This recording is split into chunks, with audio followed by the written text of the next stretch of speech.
In 1884, European powers gathered in Berlin not to help Africa, but to divide it.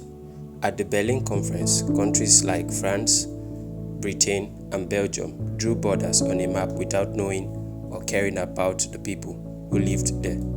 Tribes were splitted, cultures ignored, and communities torn apart. All of it was done for control, for wealth, and for power. This marked the start of colonial rule across Africa. Lands were taken, people were forced into labor, resources were stripped away. Even when African nations won their independence in the 20th century, many countries remained tied to their old colonizers through money, politics, and military influence. It wasn't just colonialism anymore. It had evolved into something new, neo-colonialism. But Africa didn't stay silent. In the mid-90s, bold leaders rose up. Kwame Nkrumah, Patrick Lumumba, and Thomas Sankara stood for unity, freedom, and the belief that Africans should control their own future. Many of these leaders were overthrown or assassinated, some with foreign involvement, yet their ideas lived on, sparking a movement of hope and resistance. That movement became pan-Africanism, the belief that Africa should stand together, united across borders and cultures.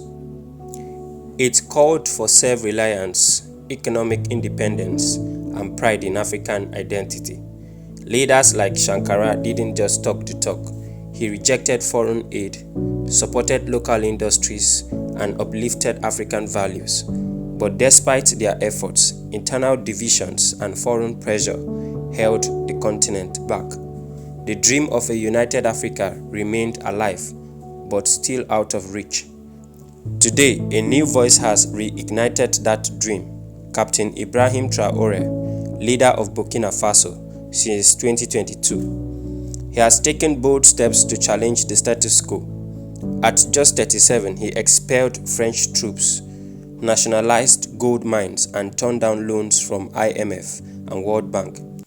He is pushing for a more self-sufficient Burkina Faso, one that doesn't rely on foreign powers to survive. He also helped form the alliance of Sahel states with Mali and Niger, a regional group focused on African-led solutions for security and development. His words and action echo the legacy of Sankara, and they resonate deeply with young Africans. To many, he's a symbol of pride and resistance, a leader standing up to modern colonialism. But Traore's path is dangerous. He has already survived several coup attempts, and many believe foreign powers want him gone. His plan to stay in power until 2029 has raised concern about democracy, and the security crisis in Burkina Faso is far from over. Many people have died from jihadist violence in 2024 alone. The wider Sahel region, Burkina Faso, Mali, and Niger, is facing deep challenges. They have left ECOWAS, relying on their own troops, and are still struggling to stop extreme violence. Climate change and fast-growing populations add even more pressure, testing their ability to govern and provide for their people. Still, Traore's vision has captured the imagination of many across the continent. He was chaired at Ghana's 2025 inauguration, showing how popular his message has become. With 65% of the Sahel's population under 25, a new generation is looking for leadership that offers dignity, opportunity, and real change. But there are questions. While Traore speaks of liberation, he also controls the media and allegedly cracks down on dissent. Is this a true revolution or just another military strongman in different clothes? If Traore succeeds, he could help launch a new era of Pan-African unity, one based on strength, independence, and hope. But if he fails, it could deepen Africa's struggle and reinforce doubt about military rule. Right now, Africa stands at a crossroad between the chains of its past and the possibility of a truly free future.